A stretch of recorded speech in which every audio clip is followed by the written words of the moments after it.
안녕하십니까. 오늘도 이 책을 다 못 끝냈는데요. 이제 반복이 많이 되더라고요. 아마 다음 주나 다다음 주 정도는 이 책을 끝내야 되지 않을까. 지겨워지기 시작해서 오늘은 밀 그레이의 폭력에 관한 실험을 좀 먼저 소개를 하겠습니다. 우리 지은이는 마사 스타우트 여사이고요. 소시오패스를 양심이 없는 사람들이라고 정의를 했고, 저는 모임 아름이라고 번역을 했고요. 더 줄이면은 모아름이 모이다와 연결되어 있습니다. 그런데 이 아름이의 특징은 자기는 행복해요.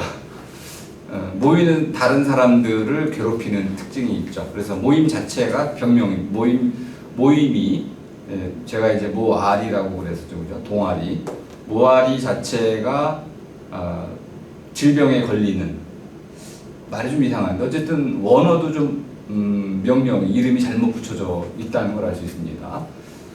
소시오패스 그러면은 그 패스가 질병, 그 알이란 뜻인데 앓는 것, 끙끙 앓는 것. 근데 이 아름이 보통 사람이거나 또는 뭐 고통을 느낄 수 있는 동물 이래야 되잖아요. 근데 소시오니까 소시오면은 이제 동아리란 뜻인데 동아리 자체가 앓을 수는 없잖아요. 그래서 그래도 이름을 그렇게 붙였으니까 결국 앓는 주체는, 당사자는 모아리가 되는 겁니다. 그래서 저는 모아름이, 모아리 아름이 이런 식으로 이름을 붙일 수 있다고 말씀을 드렸었고, 양심에 대한 정의가 재미있었죠. 양심을 저는 바른 마음이라고 계속 바꿔야 된다고 말씀을 드리고 있는데, 우리 맥주 여사께서는 애착이란 말로 지금 정의하고 있습니다. 두 가지 낱말로 정의하고 있죠. 애착, 의무감. 애착은 인간의 본성으로 파악을 하고 있는 겁니다. 그럼 사람의 본성은 생각하는 데 있지 않고 감정 가운데 가장 탁월한 감정이라고 말할 수 있는 사랑의 감정으로 사람의 본성을 파악을 하고 있습니다. 그러면 이렇게도 말할 수 있습니다. 사람다운 사람이 갖고 있는 감정, 사람다움의 감정, 그것이 애착. 근데 애착을 제가 사랑 붙이라고 그랬죠. 사랑하는 마음이 딱 달라붙어 있는 것. 그럼 정이라고도 할 수 있었습니다. 정이라는 건 주고받는다는 거니까 애착은 움직이는 거네요. 하지만 지금 붙이라는 말을 붙였으니까 딱 달라붙어요. 그래서 아이에 대한 애착 또는 남자친구에 대한 애착 그러면은 그 대상의 사랑이 껌딱지처럼 딱 달라붙어가지고 떨어지지 않는 거죠. 이게 애착입니다. 이런 애착은 유대로부터 비롯되는 거죠. 엄마와 아이, 모든 심리학자들이 이걸 기준으로 삼아 왔었죠. 프로이트가 기본적으로 분리불안을 얘기하면서 전통적인 정신분석학에서는 분리불안이라는 것이 모든 우리 심리적인 질병의 원인이 된다고 보고 있는데요. 그럼 분리라는 말을 잘 떠올려 보면 붙어 있었다, 하나가 되어 있었다. 에리 프롬의 표현으로는 합일 상태를 말하고 있는 거예요. 엄마와 갓난아기, 뱃속 태아가 하나로 되어 있었죠. 이런 하나였던 상태로부터 떨어져 나와서 둘이 되고 따로 떨어져 있게 되면서 하나가 다시 되고자 하는 이런 마음이 있는데, 이것을 이제 사랑이라고도 할 수 있고 애착이라고도 할 수 있고, 또 넓은 의미에서는 유대감 또는 연대감 또는 공동체 의식 이렇게도 부를 수 있고요. 또 한국에서 가장 적합한 표현을 찾아보자면은 우리 의식, 그냥 우리라고 묶어버리면 왠지 너와 나는 둘이면서 동시에 하나가 되는 이런 또 다른 의미의 그 위라고 할 수 있는 저 너머에서의 어떤 하나의 몸이 정신적인 유대 관계로서의 몸이 생겨나죠. 그래서 울타리가 만들어지게 되고 너하고 나하고는 그 동일한 하나의 울타리 안에 더불어 살아가는 사람이 되는 거죠. 이걸 애착이란 말로 이해해 주신다면은 아 그렇구나. 사랑 붙이 사랑이란 어질 인자 인 이렇게 볼 수도 있고 불교식으로 말하면 자비라고도 할 수 있겠고 감정이라는 것 중에 가장 고귀한 감정 이걸 끌어들인 거네요. 그러면 지성은 어디로 팔아먹나요? 우리가 지덕체라고 말할 때 이 사실 다 가지고 들어와야 되지 않나요? 사람 하면은 감정만으로도 살 수도 없고 감정이라는 건 느끼는 거잖아요. 느낌의 원천을 늪이라고 합니다. 느에다가 치읓 붙인 거. 이 늪이라는 거는 팔랑거리는 나뭇잎일 수도 있고 또 차가운 얼음일 수도 있고요. 또 스쳐 지나가는 사람의 웃음소리일 수도 있고 온갖 것, 또 내 마음속에 일어나는 어떤 예기치 않은 어떤 생각 이런 것들도 다 늪이라는 거죠. 낚시하고 연결됩니다. 이것이 갑자기 나를 탁 낚아채면은 그 늪 때문에 내게 일어나는 어떤 마음 상태 그것이 느낌입니다. 그러니까 느낌은 철저히 수동적이라는 걸 알 수 있습니다. 느낌이 안 일어날 수도 있어요. 느낌이 일어나면 나는 그 느낌에 낚였기 때문에 그 느낌의 포로가 되게 됩니다. 그리고 좀 더 지나가면 그 늪 자체하고는 완전히 동떨어진 새로운 느낌으로 빨려 들어갈 수도 있어요. 느낌에도 문법이 있는 거야. 느낌의 문법이 있어서 감정도 감정의 논리가 따로 있는데 그때 이 감정의 논리를 지배하는 것은 감정 자체라기보다는 우리의 욕망이라든지 생각이라든지 문화라든지 또는 자기의 바람 이런 것들이죠. 마음이 마음을 이끌어가는 그런 형태를 보이게 됩니다. 슈타우트 여사가 지금 계속 인간의 본성을 감정에다가 이렇게 자리 잡은 데는 상당히 심리학자라는 그분의 그 어떤 학문적인 그 영역이라는 것도 큰 몫을 한 듯 보여요. 철학자라면 이렇게까지 양심을 감정에다 위치시키려는 시도는 아마 좀 자제했을 거라고 봅니다. 그리고 철학자라면은 칸트처럼 의무감 가지고 했겠죠, 그죠? 그러니까 여기 묘한 종합이 일어났습니다. 애착의 바탕을 둔 의무감이다. 근데 이 의무감이 지금 구분이 잘 안 됐어요. 제가 의무감을 마땅히 해야만 하는 일 이렇게 규정을 했는데 의무라는 게 어렵잖아요. 일이라는 것인데 떠맡은 일입니다. 그럼 내가 떠맡았다면 누가 넘겨준 사람이 있어야겠죠.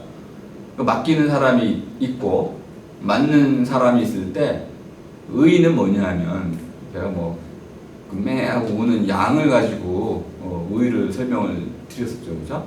옳다라는 게 이제 한자로 보자면은 신에게 바치는 희생 제물을 뜻하는 겁니다. 아니 신에게 바치는 희생 제물에 흠이 있으면 되겠어요? 아까워가지고 뒷다리 하나 띄먹고 신에게 양을 바치면 어떻게 될까요? 불경죄죠. 불경죄의 그 벌은 뭐냐면 종족 말살입니다. 그래서 이제 정화의식을 해야 되는 거죠.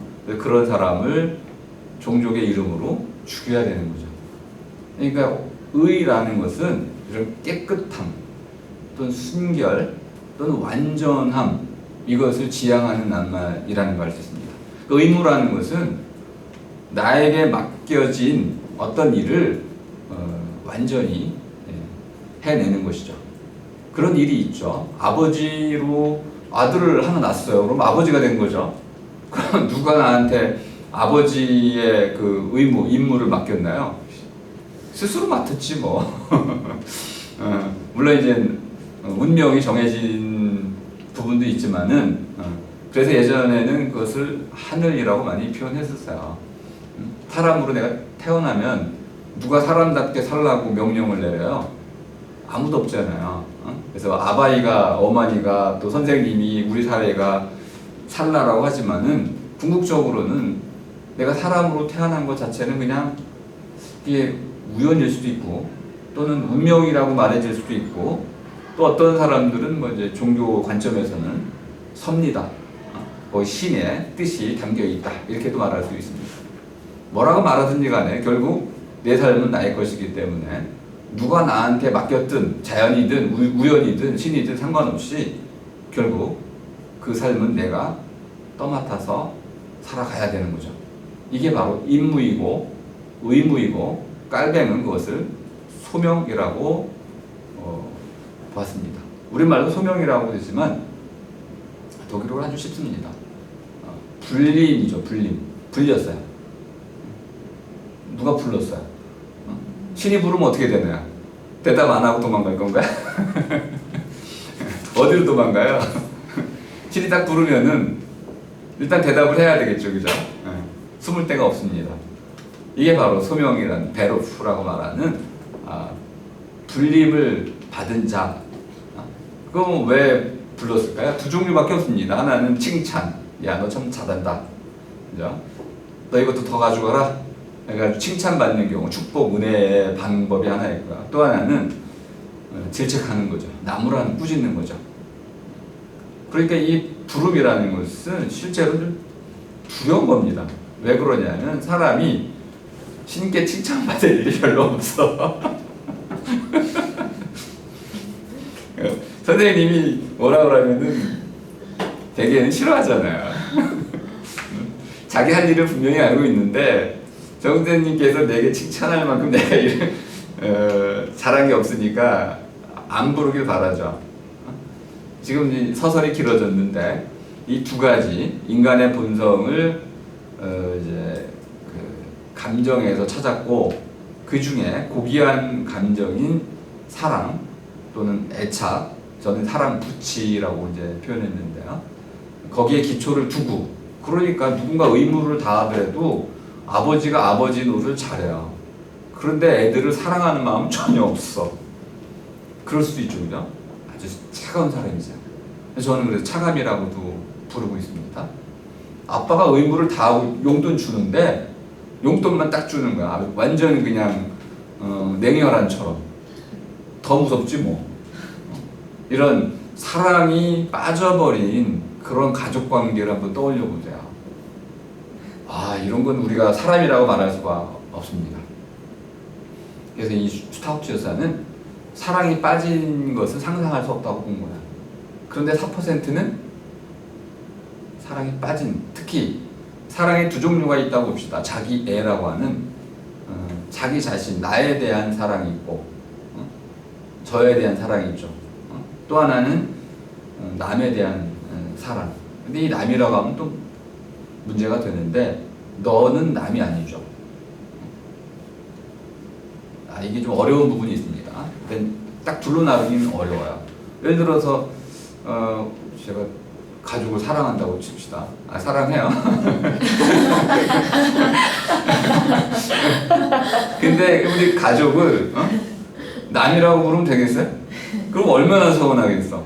우리 딸이 와가지고 아빠를 남이라고 그러면은 오늘 너 죽고 나 죽자. 너 가족을 해치하겠다는 거냐 이렇게 되잖아요, 그죠? 우리말로는 남이라고 표현할 수가 없어. 사랑에도 층차가 있는 거야. 아니 남녀간에 뭐 사랑하는 관계가 형성이 됐는데 그때 자기 사랑하는 애인 보고 너라고 하는데 이 너가 남이 돼버리면은 헤어진 거잖아. 어떻게 헤어졌어요? 뭐 악연이지 뭐 이거는. 그러니까 사랑에도 종류가 여러 가지가 있어서 나와 남 이렇게 둘로만 나눌 수는 없지만 우리 슈타우트 여사는 기본적으로 자기 사랑, 자기 애라는 거하고 자기 이외에 다른 뭐 여긴 고양이도 들어갑니다. 또 자연에 대한 사랑까지도 포괄이 되는데요. 나 아닌 다른 것 이렇게 넓혀 놓으면 되겠네요. 물론 이 부분에 대한 상당히 어려운 논의가 있습니다. 동일시 문제도 있고 그리고 반려견을 돌볼게라고 제가 새로 바꾼 이유도 거기에 있는 거죠. 사람이 갖고 있는 사랑에 대한 의무하고 걔가 내게 충성해야 할 의무하고는 수준의 차이가 있어요. 뭐 존재론적인 차이도 있다고 말할 수 있고 의미론적 차이도 있고 사회학적 차이 뭐 똑같은 사랑이 될 수가 없는 겁니다. 아버지가 아들을 사랑하는 경우와 아들이 아버지를 사랑하는 경우는 사랑이란 이름으로 불린다 손 치더라도 같은 성질의 것은 절대 아닌 것이죠. 이런 이제 아주 디테일하게 파고 들어가면 문제가 많지만 넓게 그냥 받아들이자면 사랑 없는 사람은 우리가 저건 사람이 아니다라고 말할 때 차가운 사람은 사람이라고 보기 싫은 거죠. 그 의무를 저버리는 사람, 아버지가 아버지 노릇 안 하고 그러면 그 당신이 아버지야 이렇게 말할 때 무서운 거 아니야. 아버지 노릇 안 했다는 거잖아. 아버지를 인정 안 해주겠다는 거죠. 생물학적 아버지 이게 가장 어려운 가슴 아픈 얘기죠. 생물학적 아버지는 맞는데 사랑의 아버지, 마음의 아버지가 또 돼야죠. 존경하는 아버지가 돼야 되고 이 부분이 이제 슈타우트 여사가 설명을 잘해줄 수 있는 부분인데 반대로 몸 부분도 중요합니다. 몸이 아프면 우리는 바른 마음을 갖기가 어려워요. 꾀를 파게 되고 피곤하면 졸리면 술에 취하면 의무가 어디 있어? 일단 내 몸이 아픈데 마음이 흐트러지잖아요. 우리 은경 씨 잘 지금 이해하고 있을 거예요. 맨날 몸이 아파서 골골하니까 저 정열을 쏟고 싶지만은 몸이 안 따라주면은 바른 마음이라는 게 이게 반쯤만 가 그러니까 그 사람이 악하다는 게 전혀 아닙니다. 몸의 도움도 반드시 필요하다. 그러니까 이렇게 일단 몸이란 차원도 중요한 거고요. 옆 사람도 중요하잖아. 격려해주는 사람이 있는 경우, 친구가 있는 사람과 벗이 있는, 제가 벗 가까움이라고도 썼는데요. 벗처럼 가까운 사람이 있는 경우와 그렇지 않은 경우는 삶이 완전히 달라집니다. 더 나아가서 교육도 얼마나 중요합니까? 가르침, 깨달음. 우리 깨달음에도 시간이 필요해요. 저 같은 경우 요즘 우리말 만드는 실력이 조금 늘어나죠, 그죠? 페이스북에 자주 찾아오시는데 그거 조금 쓰는데도 몇 시간 걸리거든요. 그러면 그걸 만들어내기까지의 그 과정을 몇 시간으로 보는 사람도 있을 수 있고요. 20년 걸렸다, 저는 20년 걸렸다고 주장을 해요. 그 정도 쓰려면 20년 걸리는 거거든. 그러니까 화가가 탁 선 한번 탁 그렸다고 해가지고 남들이 보기에는 야, 그 1초도 안 걸렸네 하지만은 그 1초도 안 되는 선을 긋기 위해서는 20년, 50년이 평생이 걸리는 거잖아요. 요즘 와서는 이제 좀 그러한 나름대로 장인으로서의 입문이 좀 된 것 같다 이런 생각이 좀 듭니다. 저 자신이 즐거운 하루하루를 보내고 있는데 뭘 의미하는 거냐면 바른 마음도 갈고 닦아야 된다는 거야. 시간이 필요하잖아요. 20년, 30년. 그래서 싹수가 노랗다는 말은 없어야 됩니다. 싹이라는 건 싹인 거고, 물론 식물에 빗대면 안 돼. 일단 사람은 식물이 아닙니다. 빗대어서 욕을 할 수는 있겠지만은 사람의 삶을 식물, 동물에 빗대서는 안 되는 거죠. 왜 그러냐면 사람이 고등생물이라고 하잖아요. 고등이라는 게 괜히 붙이는 게 아니야. 거기에는 몸과 마음 외에 또 넘어서는 그 위에 놓여있는 사회생활, 그다음에 예술, 학문 이런 것들이 더 중요하게 있는데 이런 것들은 시간이 이런 걸 배우는 데는 깨닫는 데는 정말 많은 시간이 필요합니다. 노력도 필요하고. 영어 잘하는 사람 우리가 괜히 뭐 존중하는 게 아니잖아요. 영어를 잘하기 위해서는 얼마나 오랜 시간, 중국어 잘하려면 얼마나 두 분 다 뭐 칭찬을 받아야 되잖아. 그게 엄청난 시간을 쓴 거 아니야. 다른 거 다 포기하고. 이런 배움과 가르침이라는 게 바른 마음을 갖는데도 꼭 필요하다. 이 부분도 반드시 들어가야 됩니다. 예절 교육이라고 우리가 흔히 얘기했던 부분인데요. 또 사람은 뭐 이렇게도 흔히 얘기하죠. 먹는 바, 그것이 바로 나 자신이다. 사람 먹는 대로 되잖아요. 그러니까 제가 이제 맹자 얘기를 가끔 잠깐 소개했었잖아요. 그죠? 상생양지도. 서로 살리고 기르고 하는 그런 길. 사람 다음의 길이 뭐냐면 서로 살리고 서로 기른다는 거야. 양이라는 건 양육인데 먹이는 거죠, 일단. 맛있는 거 누구부터 먹여요? 나부터 먹냐? 이게 아니고 맛있는 게 있으면 서로가 서로부터 먹이는 거죠. 돈 있으면은 서로가 서로에게 먼저 쓰는 거. 이게 이제 양 기른다는 뜻이냐. 아니 뭐 이렇게 오래전 2000년 전 사람들이 이런 걸 다 알고 있었는데 오늘날에 이게 자꾸 퇴색돼 가고 있어서 안타까운 면도 있는데요. 바른 마음은 이렇게 몸에서부터 먹는데 또 그러면 입고 뭐 자고 의식도 다 포함이 되겠죠.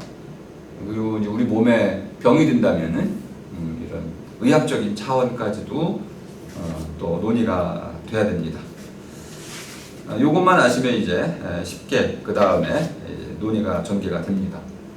그러면 사람들이 일단 이런 과정을 다 거치죠. 먹고 다 살았고 나름대로 교육을 다 받았고 그래서 양심이 없는 사람은 없을 거라고 우리가 딱 믿습니다. 그런데 양심 없는 사람이 실제로 있어요. 깜짝 놀라게 되죠. 저게 사람이야? 이렇게 되묻게 되는 그런 사람이 있어요. 양심 없는 사람.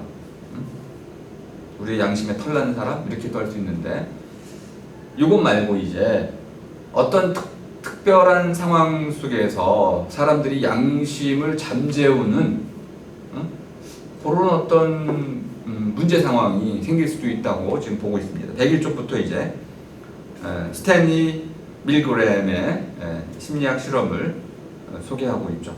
사실 이런 종류의 실험은 심리 실험은 이제는 다 금지되어 있습니다. 괴롭히는 실험이잖아요, 사람을.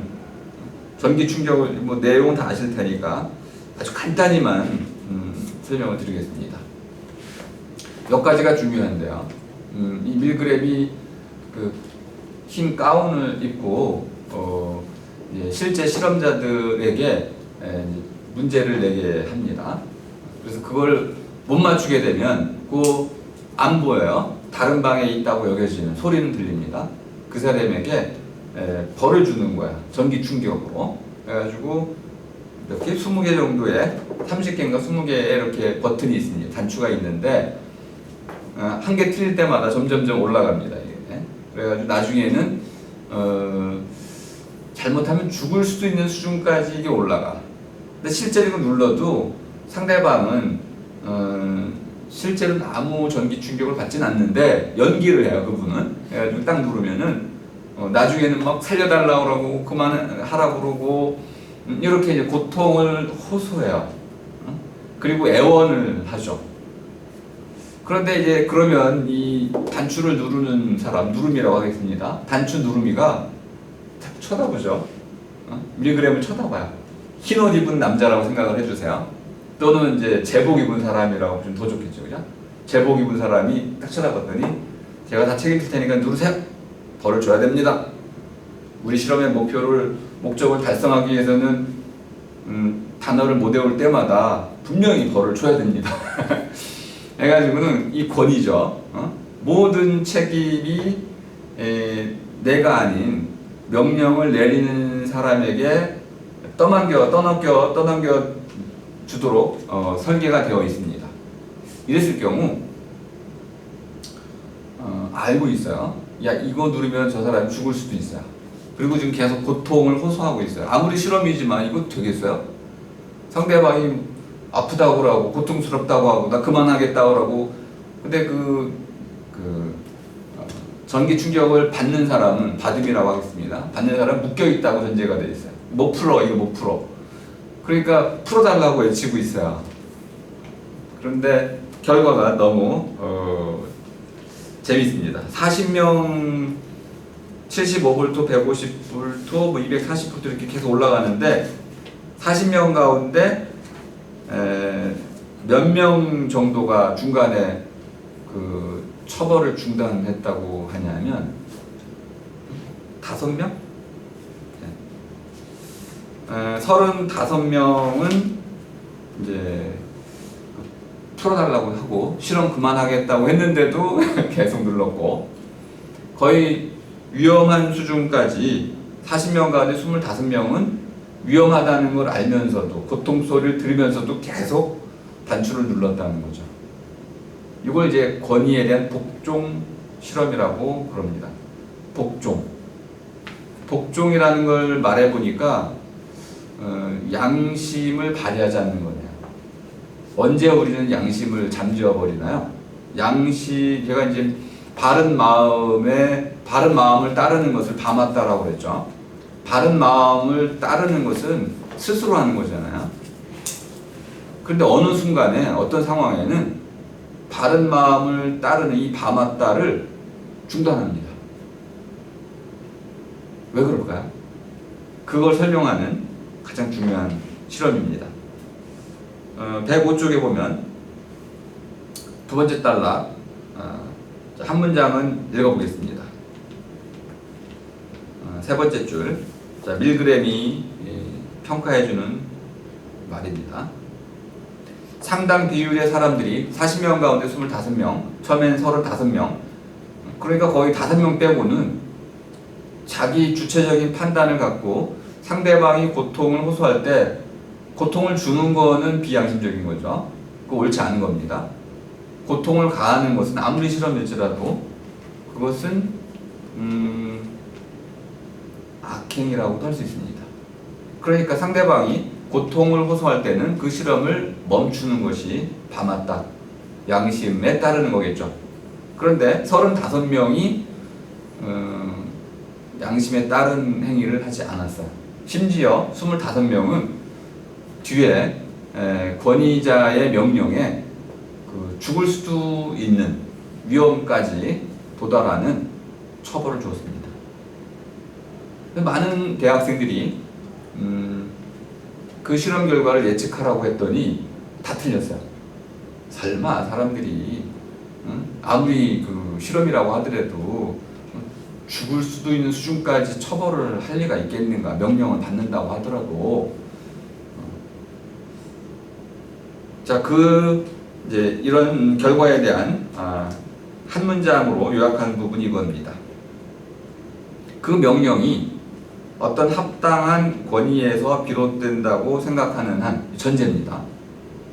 나도 이 명령에 복종해야 한다고 생각하는 한 행동의 내용도 무관하고 양심의 제약도 없다. 요 한 줄 내려가면 이것을 생각의 조정 어저스먼트라고 표현했습니다. 생각의 조정이다. 요거는 자기 생각을 스스로 고친다는 건데요. 자기 기만을 말하는 겁니다. 알고 있어. 내가 누르면 안 된다는 걸 잘 알고 있는데 뭘 말하고 있는 거야? 하지만 그러다가 복종하지 않으면 내가 혹시 처벌받으면 어떡하지? 이런 거죠. 그죠? 나는 지금 책임질 필요가 없고 나도 어차피 명령을 받고 있는 것이기 때문에 책임질 필요가 없고 명령을 받고 있으니 또 계약을 했고, 그러니까 뭐 당연히 그 명령에 복종해야겠다라고 스스로를 속이는 것이죠. 그러니까 옳고 그름을 거르는 틀이 있지만 양심이죠. 그 틀을 작동시키지 않는 거죠. 공회를 지켜버리는 거예요. 그 틀을 제대로 작동시키면 누를 수가 없지만, 군중심리학에서는 모스코비치는 이렇게 판단했습니다. 최면에 걸린다. 또는 최면을 제가 잠들림이라고 그랬죠. 잠에 빠져들게 만든. 군중심리학에서 모스코비치는 그 메스라고 하는 덩어리죠. 사람을 표현하는 거였습니다. 덩어리가 왜 지도자의 그런 잘못된 명령, 히틀러와 같은 그러한 악당의 명령에 자발적으로, 숭배적으로 복종하냐 하면 그들이 지도자와 자기를 동일시 하는 최면에 걸렸기 때문에 그렇다. 그 복종에 철저하게 복종하는 명령에, 권위에 복종하려고 하는 이런 심리적 기제가 있다는 것이죠. 근데 어떤 사람들은, 특히 전기 엔지니어라는 사람이 아주 중요한 판단 하나 소개하고 있습니다. 106쪽에. 그 사람은 전기 충격이 뭔지를 알고 있었어요. 그래서 전기 충격을 중간에 딱 중단하면서 한마디 했습니다. 나는 전기 엔지니어이기 때문에 전기 충격이 어떤 건지 잘 경험해 본 적이 있습니다. 누를 수가 없습니다. 그러니까 바른 양심을 봐맞다, 바른 양심을 따르려면은 뭐를 갖고 있어야 돼요? 경험이 있어야 돼. 지식. 아니 모르면, 이렇게 누르면 상대가 어떤 고통을 받는지 모르면 그걸 망설이기가 어렵잖아요. 그죠? 근데 알고 있으면 누를 수가 없지. 그게 이제 센서티비티, 예민함하고 연결되는데, 경험하고도 관계가 있습니다. 무지나 맹목이나 편견 이런 것들은 결국 양심을 잠재우는 거예요. 폭력뿐만 아니고 아주 수많은 요소들이 우리의 양심을 잠재우게 됩니다. 또 심지어 이제 이런 추가 실험들을 통해 가지고 뭐 나중에 뭐 좀 읽어보시면 아시겠지만은 흰 가운을 입은 사람 대신에 일반 옷을 입은 사람이 들어왔어요. 그랬더니 사람들이 명령에 복종하지 않습니다. 동료라는 생각이 들어가자마자 명령에 복종하지 않고 스스로 자율적으로 판단하는 것을 보여줬습니다. 그렇다면 이제 어떤 권위에도 무릎을 꿇지 않는 이러한 태도를 가질 때, 자긍심 또는 스스로의 주체성 이런 것을 갖기만 한다면은 우리는 어떤 상황에서도 양심을 잘 발휘할 수가 있을 겁니다. 그렇지 않은 경우라면 거꾸로가 되겠죠? 아무튼 이 밀그램 실험을 통해 가지고 몇 가지 중요한 점을 우리가 찾아냈는데요. 첫 번째는 경험을, 다채로운 경험들, 상대를 이해할 수 있을 만큼 충분한 경험을 쌓아야 되고, 또 어떠한 권위에도 스스로 자율적으로 판단할 수 있는 지적 능력 이런 것들을 갖추고 있어야 되더라. 용기라고도 말할 수 있습니다. 용기라는 것이 양심에 따라 행동하는 힘이라고 정의할 수 있습니다. 용기가 뭔가요? 전쟁터에서 이런 보고들이 많습니다. 제가 지휘관이야. 사격! 그러면은 군인들이 총을 쏠 거 아니에요? 적군이 몰려올 때. 그러면 지휘관이 뒤에 있을 때는 적군을 향해서 쏩니다. 그런데 지휘관이 뒤에 없어요. 그냥 사격이라는 명령 소리만 들리면 어떻게 될까요? 엉뚱한 데다 쏴요. 왜요? 어차피 내가 죽여야 되잖아. 내가 죽이는 게 싫은 거야. 그러니까 총을 쏴야 되겠고 엉뚱한 데다 쏴가지고 이것도 한편에서는 심리적인 자기 보호 장치라고도 할 수 있지만은 아무리 전쟁이라도 양심이라는 것이 작동하는 방법을 잘 보여줍니다. 살아있는 생명체를 죽이는 것은 그게 아무리 전쟁터에 투입된 군인일지라도 양심에 반하는 거라는 걸 알 수 있습니다. 그럼 그 양심을 무디게 만들 수 있는 책임감 또는 전쟁터에서 우리가 요구하는 게 뭡니까? 절대 복종, 이런 군인 정신, 적개심. 그러니까 쉽게 이렇게 말할 수 있습니다. 저건 사람이 아니고 그것이야.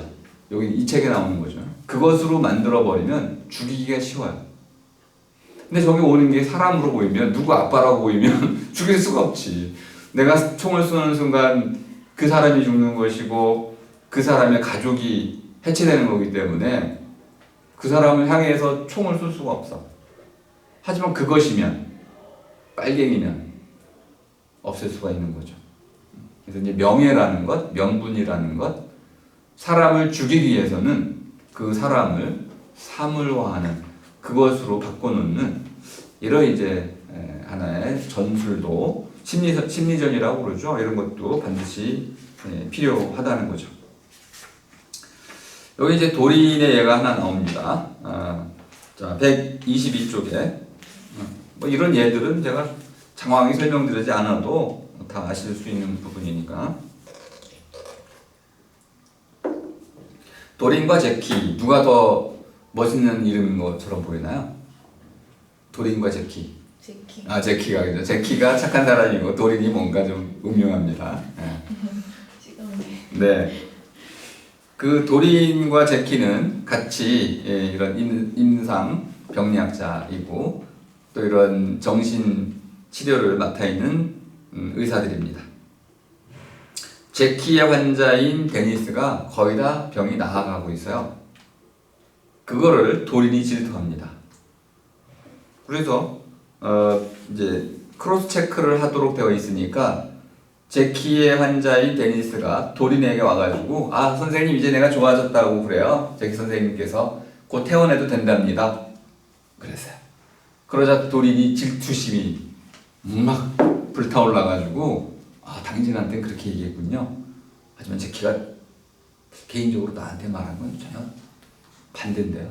당신도 악화되고 있고요. 당신은 구제불능이라고 그럽시다. 해가지고 당신 너무 위험하다고 그랬어요. 해가지고는 그만 데니스에게 큰 상처를 주었습니다. 그럼 이렇게 얘기할 수 있겠네요. 이런 사람, 도린 같은 차가운 사람 또는 남을 해코지 하는 사람 또는 자기 어떤 조그마한 승리를 위해서 스킵 때 잘 말씀드렸었죠.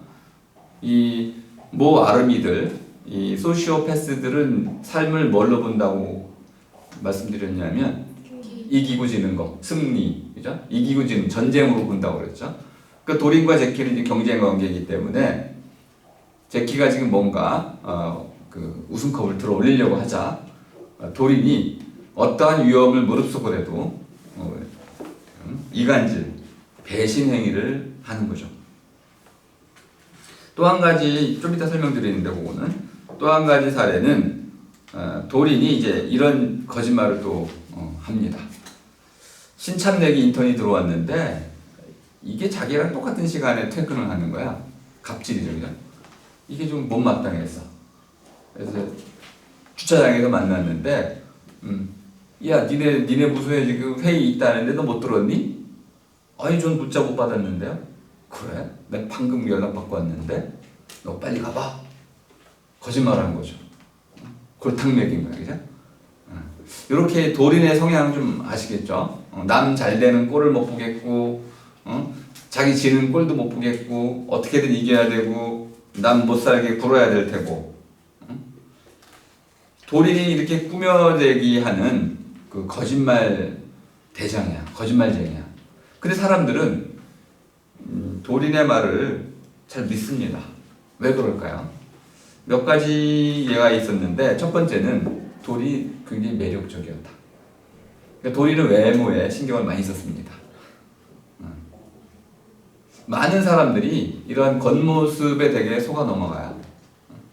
이거는 저 사람이 소시오패스다라는 걸 알고 나서도 그렇습니다.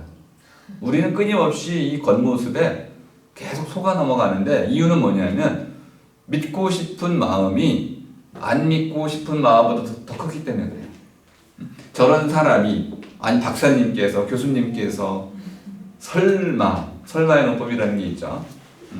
내가 아마 설마의 논리학이라는 것까지 썼는데 설마라는 우리가 의심을 거부하는 믿고자 하는 마음이 한번 들어오면요 지난번에 분명히 거짓말쟁이라는 걸 알았어요.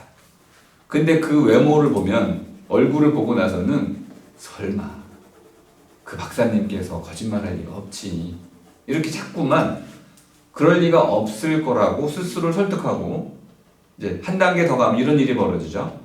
아니 그런 천사 같은 박사님을 내가 의심하다니 내가 비정상인가 봐 죄의식을 갖게 됩니다. 그러니까 연예인들이 한편으로는 굉장히 욕을 먹으면서도 또 한편으로 대중적인 인기를 끄는 이유가 10중 8구는 외모인 거죠. 그 외모가 출중한 사람들에 대해서 우리는 그를 비난할 수가 없게 되는 심리적인 기제가 틀이 있다는 거야. 그런데 이제 제키가 이상해. 분명히 자기 판단이 옳을 텐데 데니스가 갑자기 격리실에 감금이 됐습니다. 나중에 알게 됐어요. 뭘 알게 됐냐면 이 데니스가 원래는 정신병자이기 때문에 제키한테 말을 하지 않을 거라고 도리는 확신하고 있었는데 그 확신을 깨트린 거죠. 데니스가 제키에게 말을 한 거야. 그래서 도린이 이렇게 말을 했답니다. 선생님께서 이런 말씀 하셨다며요. 그리고는 데니스가 제키를 믿게 됩니다. 그러자 제키가 이제 도린이 이런 거짓말을 해가지고 환자와 그 의사 사이를 이간질하는 얼마나 극악무도한 겁니까? 치료를 목적으로 왔는데 그 치료를 방해하는 행위를 했으니 그래서 이제 과장에게 찾아가가지고 도린이 이랬습니다. 그러자 과장이 뭐라고 그래요? 뭐 그거 환자 말 어떻게 100% 믿어? 하고는 누구 편을 들어주냐 하면 도린의 편을 들어줍니다. 그러자 제키는 아하 요 과장이 도린하고 그렇고 그런 관계구나. 성적인 거래가 있었을 거라고 확신하게 됩니다. 그 도린은 성적 유대라는 인간의 가장 치명적인 약점을 파고들고 있어요. 그리고 나중에 알게 되지만 도린은 의학 박사도 아닙니다. 의사 자격증도 취득한 적이 없는데 전임 병원에서 그 아주 유명한 2명의 박사로 교수로부터 극찬이 담긴 추천서를 받게 돼요. 근데 그 추천서는 어떻게 받았을까요? 성적인 유대를 통해 가지고 받아낸 거죠. 근데 이 사이코패스들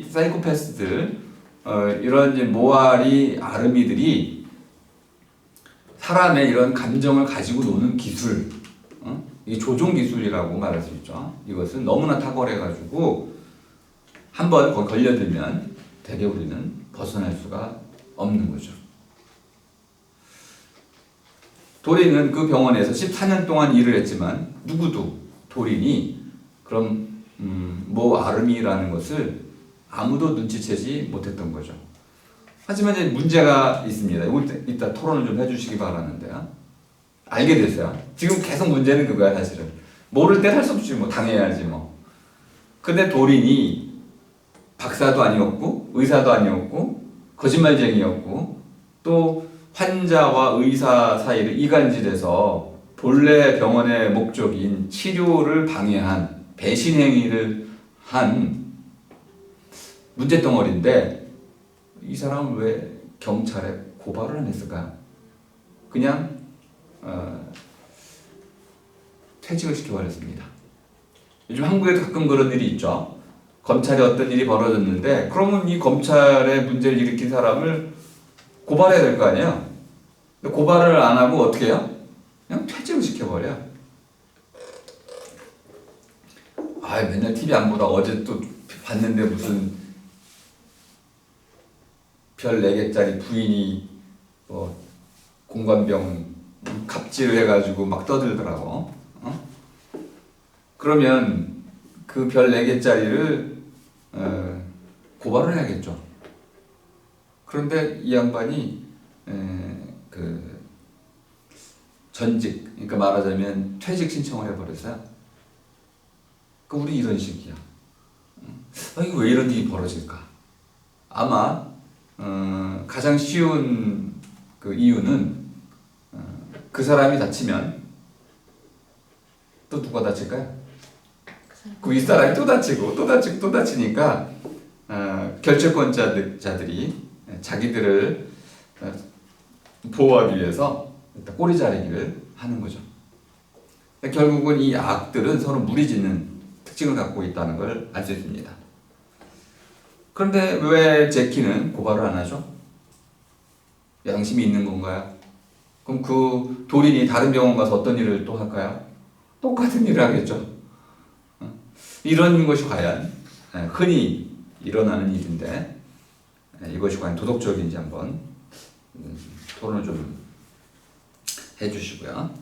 자, 142쪽에 오면은 왜 우리는 이렇게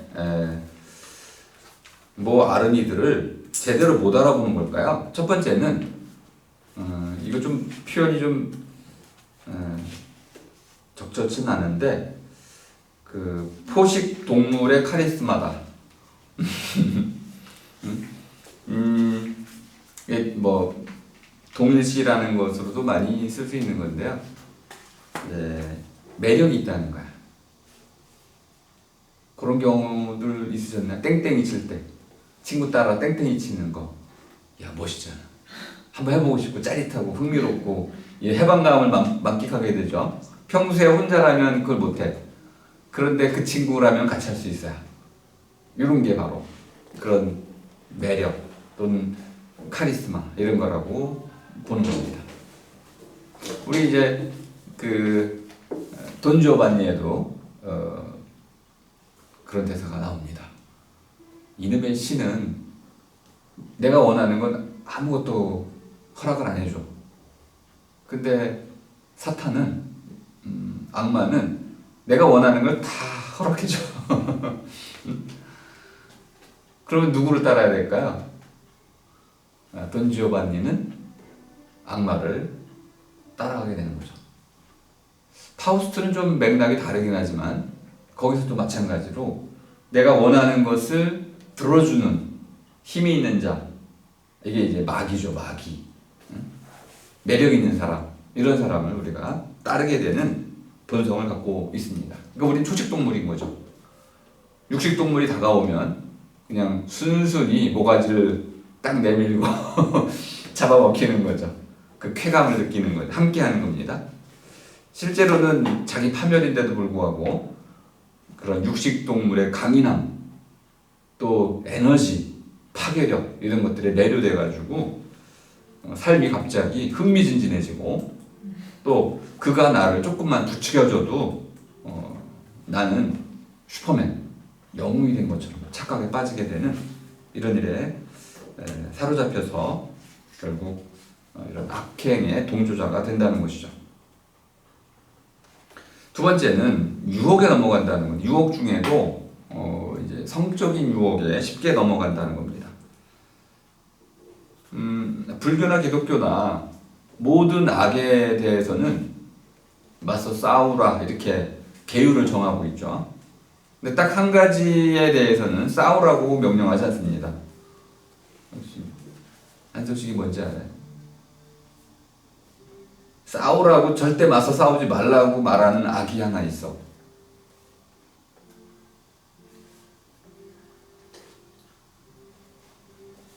성적인 매력입니다.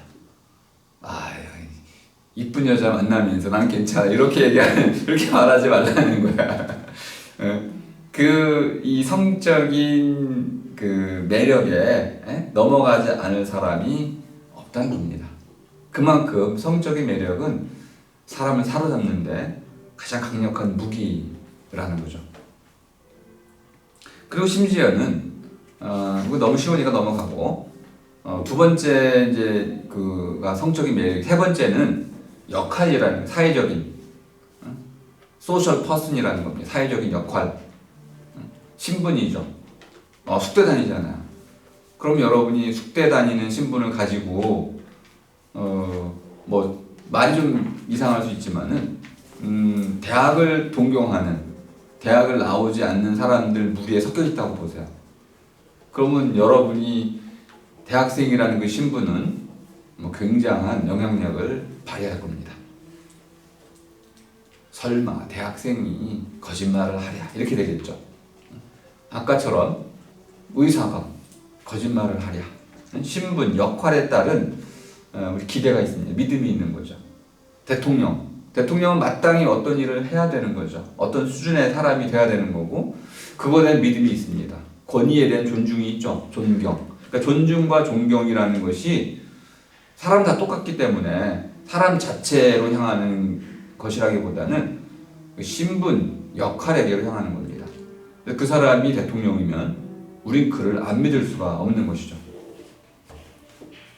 지도자라고 한다면 더 강력한 믿음을 우리에게 불러일으킬 것입니다. 그러니까 마음의 눈이라고 말할 수 있는 이 양심이라는 것은 역할에 속아 넘어가기 쉽다는 거야. 성적 매력에도 쉽게 속아 넘어가고 이제 여기 가스등이라는 유명한 영화를 좀 소개하고 있는데요.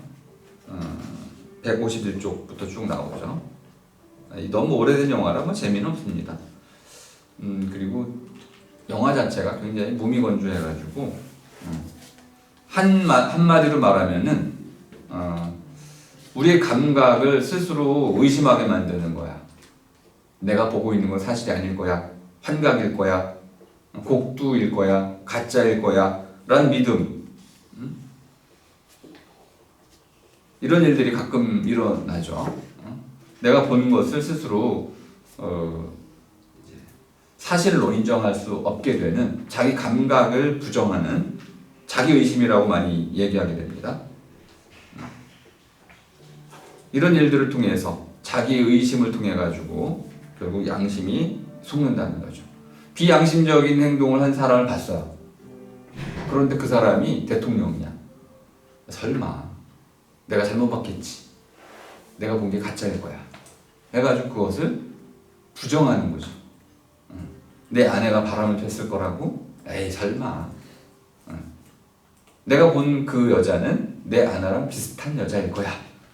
이렇게 자기 감각, 자기 지각을 부정하는 이런 자기 의심을 죄의시하는 이런 상황에 빠지게 때문에 양심을 또 속이게 된다는 거죠. 여기 재미난 표현이 하나 나오는데요. 선한 사람들은 자기가 옳다고 믿는 바를 100% 주장하지 않는다는 거예요. 이 말이 이해가 어려울 수도 있는데요. 사람 누구나 잘못할 수 있잖아요. 그래가지고 내가 잘못을 했어요. 그래가지고 저를 막 나무라는 거예요. 너 어떻게 그럴 수가 있어? 제가 뭐 한마디만 하면 그 말을 철회해야 돼. 너는 그런 적 없어? 우리 엑소시스트 할 때 악마가 많이 쓰는 방법이죠. 신부가 마귀를 귀신을 쫓아내려고 할 때 귀신이 주로 뭘 하냐면은 너 옛날에 뭐 이런 일 했잖아. 해가지고 그 신부의 결점 또는 신부의 죄, 신부의 잘못을 터뜨리잖아요. 그럼 신부는 아니 그래 사람은 다 누구나 잘못을 범하게 마련이죠. 그러니까 정도의 차이가 돼버린 거죠. 나도 잘못했지만 또 누구도 잘못한 거야?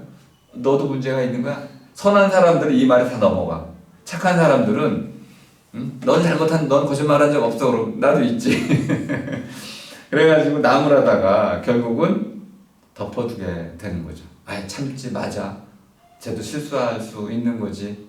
나도 예전에 실수한 적이 많았어. 바로 이런 것들 때문에 우리가 자꾸 양심을 잃어버리게 된다는 겁니다. 이걸 이렇게도 표현했네요. 157쪽에 보면은 뭐 재미난 표현인데 곁눈 가리게 떼어내기 이 번역이 재미있습니다. 한 사례를 지금 소개하고 있습니다. 그 아마 어린아이들이 이렇게 버스를 타고 어디 견학을 가는 중이었습니다. 근데 그 중에 한 명이 좀 그 뭐라고 하죠? 왜 좀 발육이 좀 부진한 아이 있잖아요. 발육 부진 아이. 같은 또래 애들보다 좀 덜 자란 아이를 자꾸 괴롭힌 거야. 그러자 옆에 있던 여자아이가 이렇게 얘기했다는 거 한번 읽어보겠습니다. 158쪽에 첫 번째 달랑 마지막 문장. 그건 정말 비열한 짓이야. 그만둬. 다른 애들은 다 가만히 있는데 걔만 그 얘기를 한 거예요. 그러자 이 괴롭히던 놈이 어떻게 해요? 딴 데로 자리를 옮겨갔죠. 단죄가 된 겁니다. 멈출 수 있었던 것이죠. 말만 하면 사람들은 멈추게 되고요. 자, 그 말했는데도 불구하고 계속 괴롭히면 어떤 일이 벌어져요? 다른 사람들도 말을 하게 돼요. 근데 결국은 괴롭히는 사람이 양심이 없는 사람으로 낙인 찍히게 됩니다.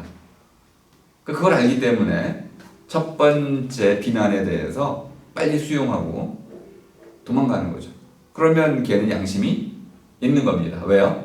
누구나 다 한 번쯤은 그런 실수를 저지를 수 있기 때문에. 이게 바로 중요한 전략입니다. 이런 소시오패스, 모 아르미를 만났을 때는 단호하게 그의 잘못을 지적을 해야 된다는 거죠. 그런데 왜 우리는 그런 일들을 못할까요? 특히 이게 좀 이상할 수도 있는데 요즘 데이트 폭력이 계속 보도가 되고 있죠.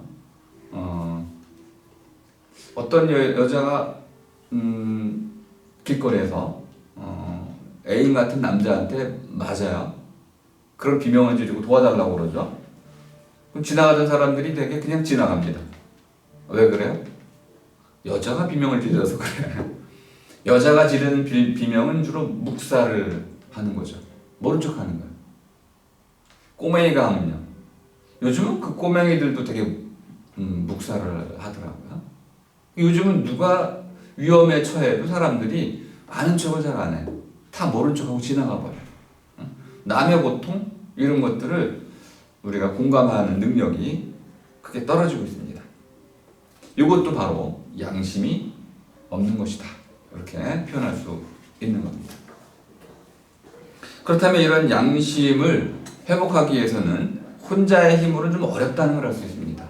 왜 다들 모른 척하고 지내는데 죽불났어 나만 혼자 가가지고 괜히 싸우고 터지고 안경 부러지고 그러면은 마누라는 절대 칭찬 안 하거든요. 그러면 가장 중요한 그 이제 원칙을 써야 됩니다. 촛불 집회를 떠올리시면 쉽게 촛불의 거리라는 걸 떠올리시면 됩니다. 거항과 저항, 거부라는 거 있죠, 그죠? 혼자 하지 말고 여럿이 하면 돼. 여럿 2명만 해도요 금방 효과가 있습니다. 혼자 하면은 싸움이 벌어지지만 2명이 어떤 비양심적인 행동에 대해서 그걸 비난하고 꾸짖고 나무라고 그걸 말리면요 2명만 해도요 그거는 영향력이 커집니다. 2명이 곧바로 3명이 되고요 무리가 됩니다. 이 2명의 실험도 많이 있어요. 2명의 힘이라는 것이 대중의 힘과 같은 것이다. 그러니까 이러한 비양심적인 행동이 일어날 때는 연대라는 것이 양심적인 사람들끼리의 연대가 반드시 필요하지 혼자서 해결하려고 하다 보면 결국 비양심적인 무리에게 오히려 파멸을 당할 위험이 큰 것이죠. 그 양심 자체는 항상 우리가 따라야 되는 것이지만은 양심을 따를 때는 지혜가 필요한 겁니다. 이게 너무너무 중요한 거야. 오늘 여기까지 할 수 있을지 몰랐는데 한번 한 가지만 더 해보겠습니다. 이제 루크라는 사람 얘기인데요. 시드니와 루크는 남자 이름이네요. 시드니 여자 이름입니다. 그러면 이 중에 누가 소시오패스겠어요? 김경식. 루크가 남자고 시드니가 여자야. 누가 소시오패스겠어요?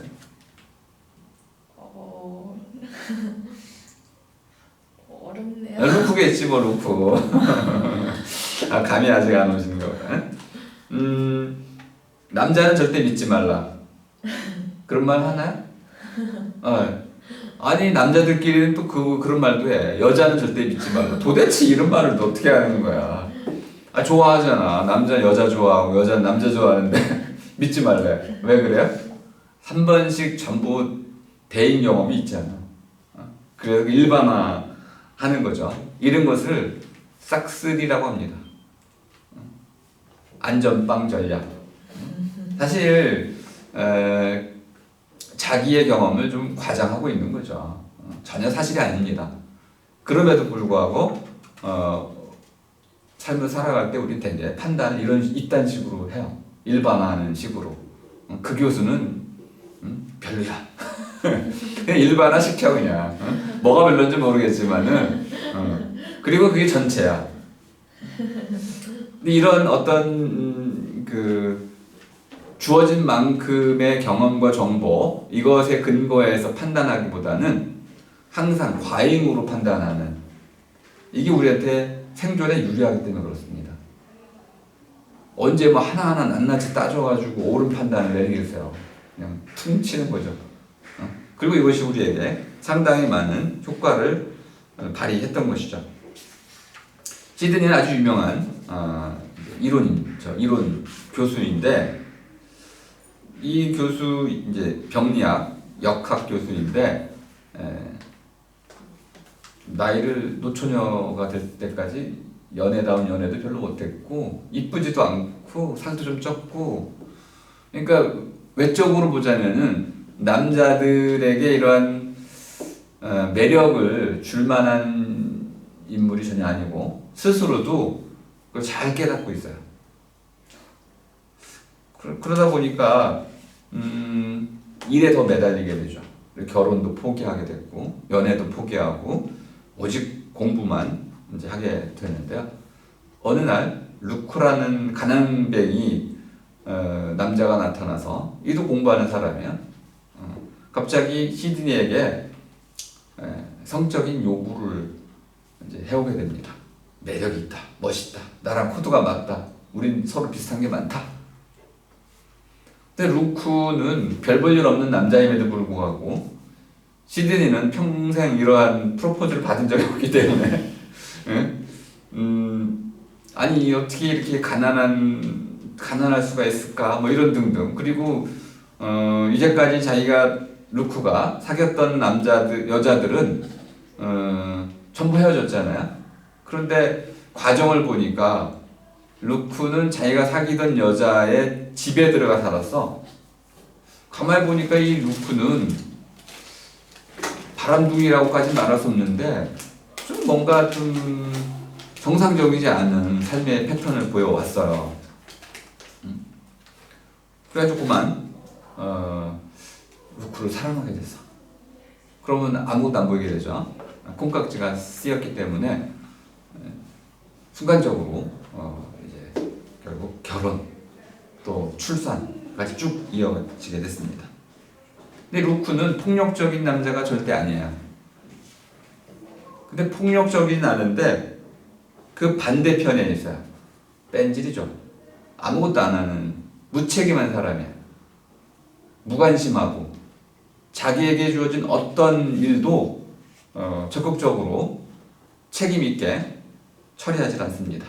아무것도 안 하려고 하는 그런 형태, 뺀질이 형태입니다. 이걸 잠입이라고 합니다. 잠입형. 우리가 이제 루크를 보면, 저 같은 경우라면은 루크 형을 가장 싫어합니다. 뺀질이 형을 가장 싫어해요. 아무것도 안 하고 시킬 수도 없고 자리는 채웠는데 다른 사람을 교체할 수도 없고 황당한 경우죠. 모든 책임을 같이 져야 되거나 내가 지거나 이렇게 되니까 차라리 빼고 하는 것이 좋겠죠. 근데 뺄 수도 없는 상황, 너무너무 고달픈 상황. 결혼해버렸으니까 없앨 수도 없고 계속 살아야 되고 애까지 낳았으니 애 아빠로 또 존중해야 되고. 그런데 이제 시드니가 보기에 루크가 왜 자기랑 결혼했냐면 자기네 집에 수영장이 있었어요. 근데 루크가 가난뱅이다 보니까 이 수영장이 너무 좋았던 거야. 시드니는 자기 일을 좀 돌아봤어야 되죠. 아니 루크가 나한테 성적인 매력에 푹 빠져가지고 결혼할 만한 내 수준이 아닌데 루크가 그랬다면은 루크는 다른데 확신이 있었던 거죠. 시드니의 재산, 그의 아파트, 특히 그의 수영장에 관심이 있었던 것이죠. 그런데 그만 시드니는 루크가 진정으로 자기를 사랑한다고 믿어버렸습니다. 경계를 못했던 것이죠. 그 언니는 이렇게 말했습니다. 시드니야, 루크는 너랑 결혼한 게 아니란다. 너의 수영장이랑 결혼을 했지. 그런 충고도 듣지 못했어요. 그리고 루크는 이런 시드니의 그동안의 삶을 너무나 잘 알고 있었기 때문에 꽃을 선물하고 멋진 대화를 하고 시드니의 학문적인 성취를 칭찬해주고 또 항상 정장 차림으로 시드니를 대우를 했으며 시드니에게 끊임없이 이런 말을 한 거죠. 당신은 나랑 닮은 데가 많아요. 한마디로 말하자면은 시드니가 살아있게끔 만들어준 거예요. 그리고 심지어 루크는 시드니에게 시드니를 사랑한다고 고백을 했습니다. 그리고 루크는 그것을 믿었죠. 고백을 믿었습니다. 그리고 모든 자기의 과거를 털어놨는데 시드니 이렇게 생각을 했습니다. 아, 시드니가 얼마나 여자들한테 채였을까, 불쌍하다. 시드니에 대한 동정심이 우러났습니다. 지금 이번 6장의 핵심이 바로 동정심입니다. 소시오패스들은 아주 탁월한 재주를 갖고 있다는 거예요. 자기의 잘못이 들통났을 때 어떤 수법을 쓴다고요? 내가 불쌍하다. 동정심 유발 전략을 쓴다는 겁니다. 그러면 많은 사람들은 불쌍한 사람을 함부로 대할 수도 없고 또 불쌍한 사람을 잔인하게 내칠 수도 없는 양심의 가책을 받게 돼요. 불쌍함의 전략을 사용을 한다는 것이죠. 그리고는 끊임없이 루크는 아이에 대해서 또 직장 생활도 그만둡니다. 그리고는 시드니에게 얹혀 사는 것, 빌부터 사는 삶을 선택을 하게 됩니다. 심지어는 친구들 데려와서 술 마시게 되고요. 루크가 좋아하는 것은 수영장에 나가서 햇빛을 쬐는 겁니다. 그러니까 이제 시드니는 점점점 스트레스 강도가 강해지기 시작했던 것이죠. 근데 왜 시드니는 그런 루크를 빨리 내치지 않았을까요? 이유는 반대편에 있었습니다. 수치심, 부끄러웠던 거죠. 내가 이런 남자랑 결혼을 하다니, 알고도 내 이런 남자를 몰라봤다니, 속았구나. 이런 남자한테 속아서 결혼을 하다니, 부끄럽고 창피하고 그래서 아예 모른 척하는 거죠. 내버려 둔 거야. 하지만 이제 문제가 생긴 거죠. 아이가 이제 자라면서 결국 그 조나단이라는 그 아들이 그 아버지한테 상처를 받기 시작합니다. 할 수 없이 아들을 구하기 위해서 이혼을 거부하는 루크에게 전 재산을 다 넘겨주고 다른 주로 스스로 이사를 하면서 빚더미에 앉게 됩니다. 하지만 그래도 시드니는 어떻게 고발을 해줘? 루크를 고발할 길이 없잖아요. 아, 너무 답답하네. 그죠? 그러니까 결국은 자기 탓이죠. 자기가 바보여가지고 바보 짓을 하는 바람에 평생을 벌은 재산도 날렸지. 응? 또 이사를 해야 되니까 빚을 잔뜩 졌죠. 그리고 어디 가서 이런 남자랑 결혼했다는 말도 못하는 수치스러운 과거를 갖게 됐죠. 아이는 또 어떻게 길러요? 또 아이는 어떤 문제가 있냐면 아이한테는 계속 아빠가 불쌍한 흉내를 내는 거야. 불쌍한 모습으로. 그래서 아이가 뭐라고 그래요? 아빠 너무 불쌍해. 아빠 내쳐야 돼. 아니 엄마는 이제 악녀가 됐네. 그래가지고 시드니는 사면 초가에 몰리게 됐습니다. 지금 우리 이제 세 종류의 소시오패스를 설명을 드린 건데 첫 번째는 스킵이 있었죠. 성공했습니다. CEO가 됐어요. 비서의 팔을 분질러 버렸습니다. 자기가 추구하는 목표에 대해서는 저돌적으로 수단과 방법을 가리지 않고 제가 착한 방법이라고 표현했었죠. 착한 우리 보통 방법의 착함도 고민을 하잖아요. 그런데 스킵은 착한 방법을 고민하지 않습니다. 나쁜 방법을 다 어떤 방법이든 상관없이 자기가 원하는 건 다 쟁취하는 공격형 소시오패스였고요. 도리는 좀 어려운데 이 표현이 탐욕스럽습니다. 탐욕스러운데 상대방 잘 되는 거는 못 보는 질투형이에요. 그리고 위장을 잘합니다. 그리고 들키질 않아요. 하지만 중요한 거는 내가 무엇인가 목표를 이루는 것보다는 상대가 나보다 잘 되는 걸 참을 수 없는 스타일입니다. 소시오패스 중에 이런 탐욕형 인간이고, 세 번째는 이제 루크네요, 그죠? 뺀질형, 무책임 소시오패스입니다. 무엇이 자기한테 주어지든지 간에 아니 아이를 돌보는 일을 안 해요. 직업도 나중엔 다 포기합니다. 그리고 마누라 등쳐먹고 사는 주제에 이혼도 안 해줘요. 이렇게 무책임하고 뻔뻔한 소시오패스, 이 세 종류를 얘기를 했습니다.